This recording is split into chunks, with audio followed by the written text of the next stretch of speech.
Алматы облысы, 1993 жылдың күзі. Ақсуат ауылында Батыр есімді 32 жастағы тракторшы жігіт жоғалып кетті. Ол жергілікті полиция инспекторының ұлы болатын. Бір күні кешке үйінен шығып кетіп, қайтып оралмады. 2 жыл бойы іздестірілгенімен еш нәтиже болмады. Ақыры оның денесі зейнеткер Асқар қарияның бақшасынан қоршаумен картоп егістігінің арасынан 1,5 метр тереңдіктен табылды. Қызығы сол, Асқар қария әр көктем сайын осы орынға кәде егетін, және ол жердің өнімі ерекше бітік шығатын.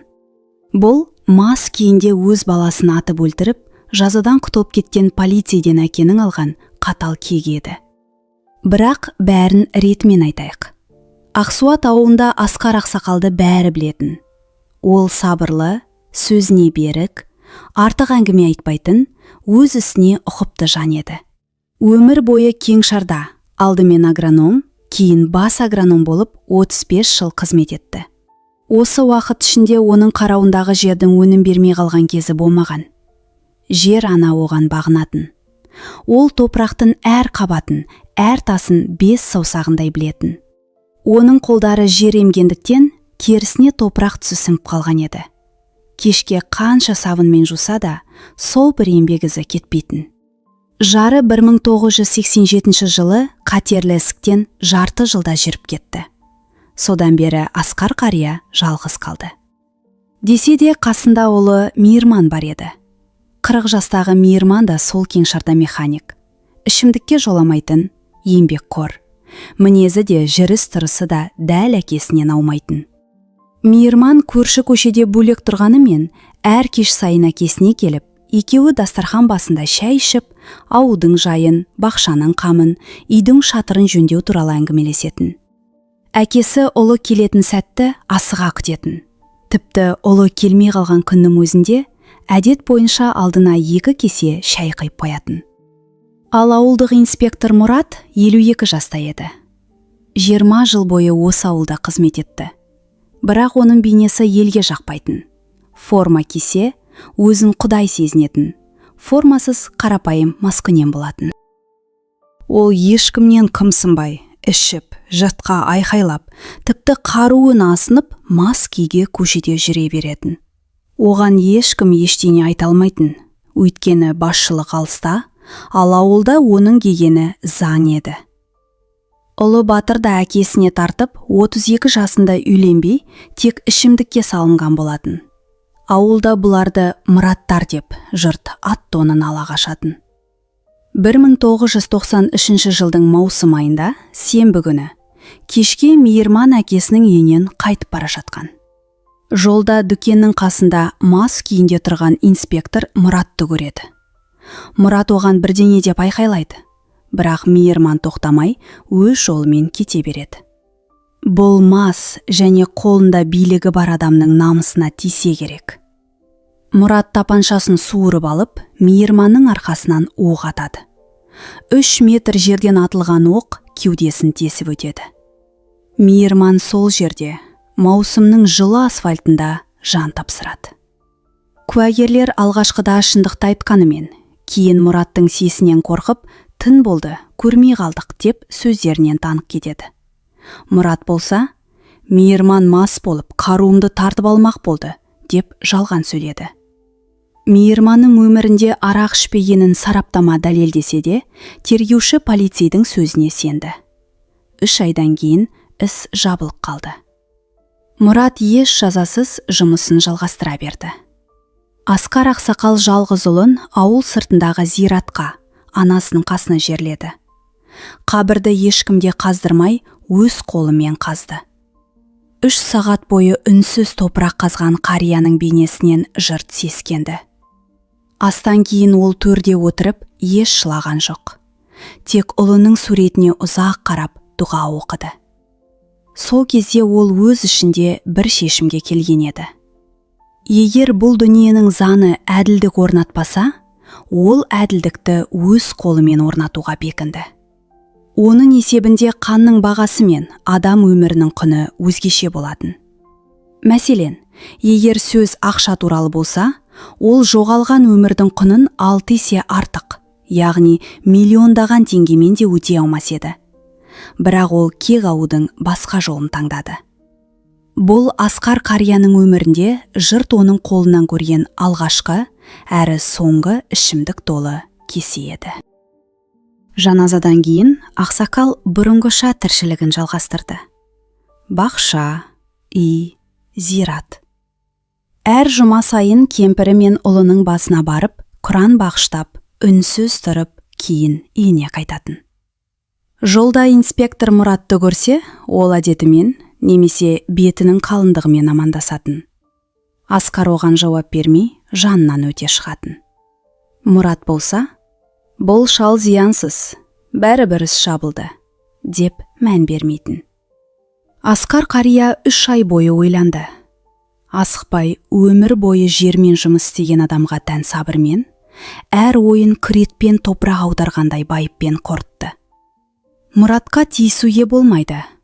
Ол билік өкілі, қолында қаруы, артында әріптестері бар. Оған бірдеңе болса, сол күні қарияны ұстап әкетеді. Оның үстіне Асқарға Мұраттың өзі емес, оның ең қымбаты керек еді.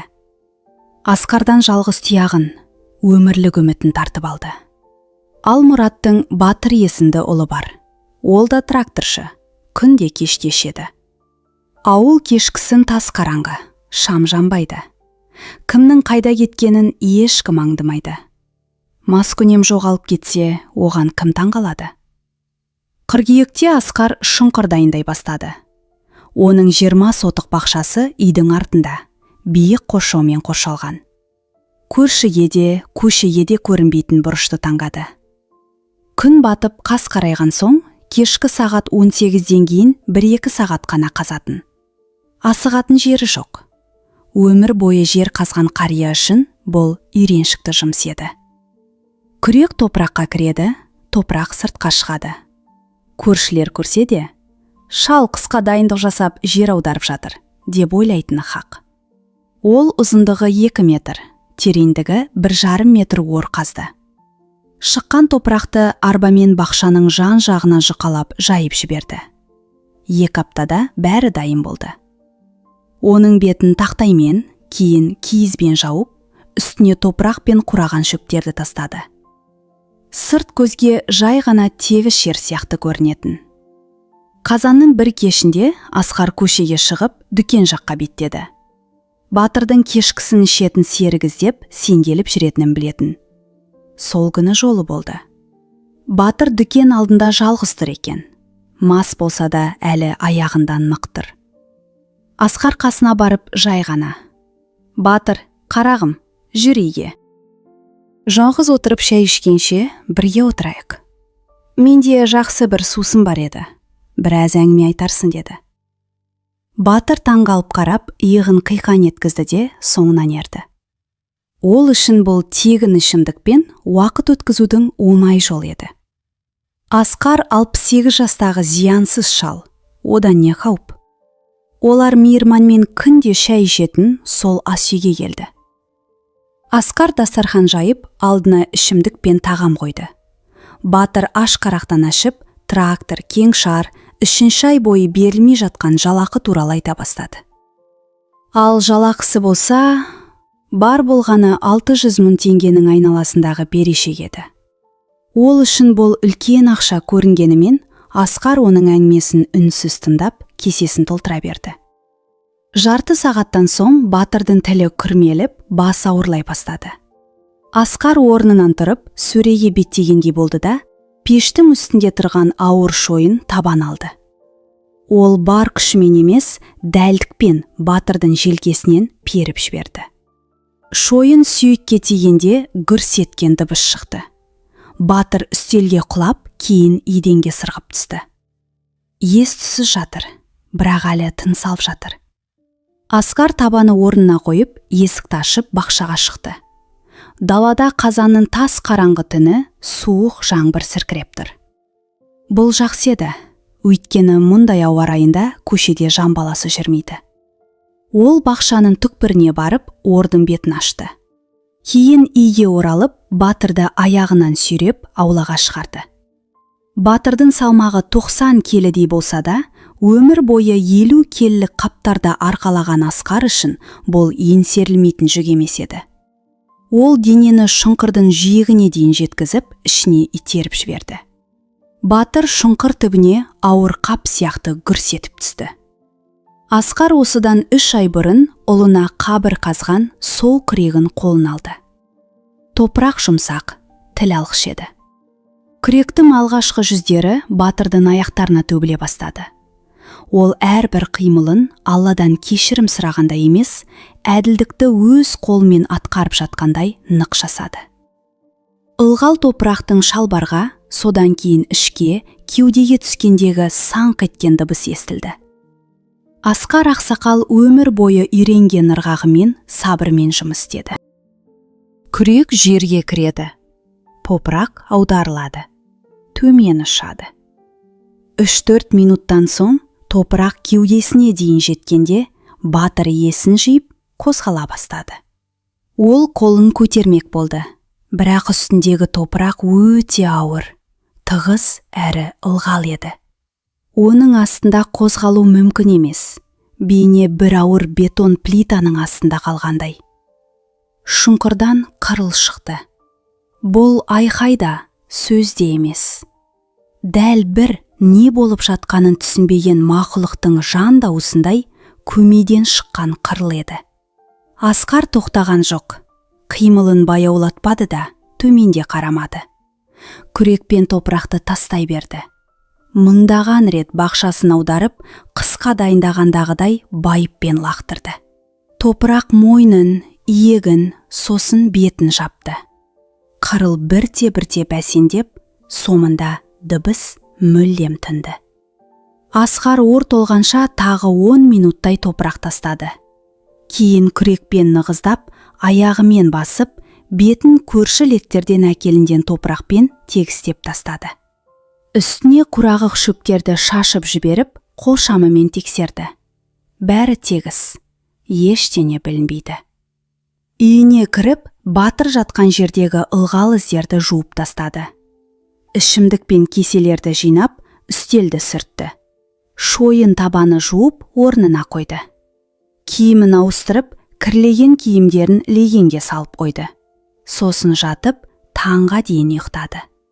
3 айдан бері алғаш рет ешқандай түс көрмей, өте тыныш ұйықтады. Батырдың жоқтығы 2 күннен кейін білінді. Инспектор Мұрат Кеңшардың кеңсесіне келді. Ұлы жұмысқа шықпапты. Үйінде жоқ, киімдері орнында. Мазасызданған әке ауылда аралап, кімнің көргенін сұрастыра бастады. Дүкен алдындағы бір кісі: "Батырды арғы күні кешке көрдім, шылым шегіп тұрған. Сосын бір жаққа кетті, қайда екенін білмеймін", деді. Мұрат көршілерді жинап, ауылды, арықтарды, Кеңшар сыртындағы егістік пен орман алқабын тінтіп шықты. Ештеңе таппады. Асқардың үйіне де келді. Қария қақпа алдында резеңке етігімен, ескі күртесімен тұр екен. Инспекторға соңғы 3 айда қалай қараса, солай. Сабырлы әрі нық көзбен қарады. "Асқар ақсақал, менің Батырымды көрмедіңіз бе?" "Осыдан 3 күн бұрын көшеден көріп едім. Мас еді, әдеттегідей. Қайда бет алғанын білмеймін." Ол мұны жай ғана ауа райы туралы айтқандай, ешқандай толқусыз, қаз қалпында жеткізді. Мұрат басын изеп, әрі қарай кетті. Бұл шалдың қолына не келеді? 8-ден асқан зейнеткер тек бақшасы мен зираттың арасында жүрген жан, деп ойлады ол. Іздеу жұмыстары ұзаққа созылды. Айлар, жарты жыл өтті. Көрші ауылдарды, аудан орталығын, вокзалдарды тексерді. Еш хабар болмады. Ауылдағылар бір жаққа мас күйінде кетіп қалған шығар, бәлкім далада өсіп өлді ме екен, деп жорамалдады. Қыс ерте түсіп, қатты аяз басталды.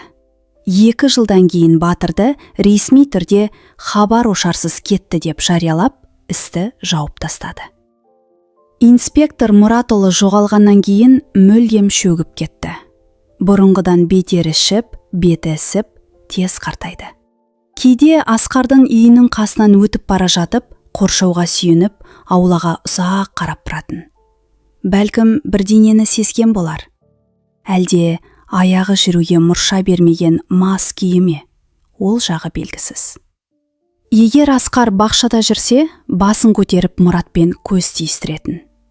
Мұрат ол көздерден ешқандай ызаны да, қорқынышты да, жеңіс нышанын да көрмейтін.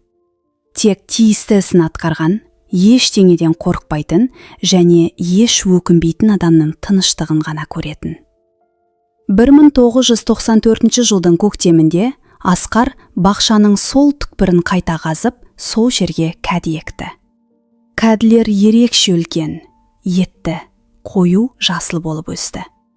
Ол жердің топырағы құнарлы, жұмсақ еді.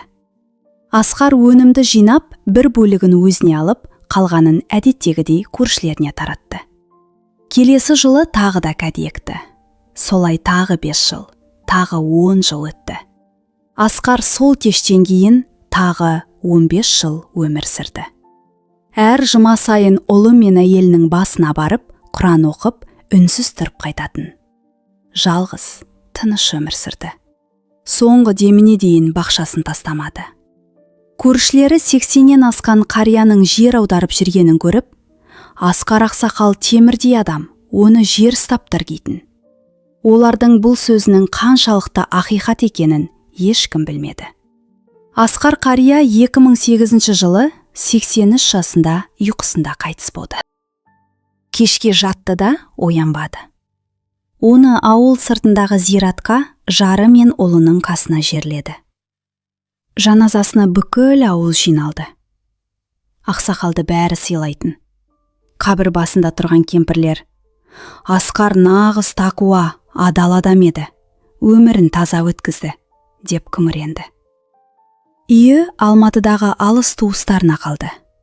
Олар жазда келіп, үйді сатуға бел буды. Сатар алдында бірдеңе егіп тастайық деп, бақшаны аздап қазды. Олар терең қазған жоқ, тек күрек бойы ғана. Сосын қызанақ екті. Батырдың денесі әлі де сол бақшаның түкпірінде. Картоп егілген жер мен қоршаудың арасында 1,5 метр тереңдікте жатыр. Оны енді ешкім ешқашан таппайды.